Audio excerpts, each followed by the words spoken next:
OFW, mabuhay kayong lahat. At ang mundo dapat magpasalamat na merong mga Pilipino na magpunta sa ibang bayan para magtrabaho.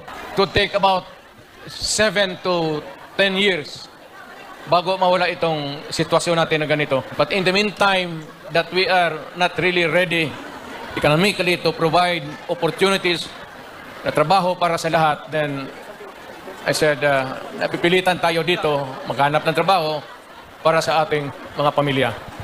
Tanggapin na lang natin kung ano ang nasa palad natin at magdasal tayo na yung pagod ninyo ngayon dito ang makinabang ang mga pamilya ninyo at ang mga anak ninyo.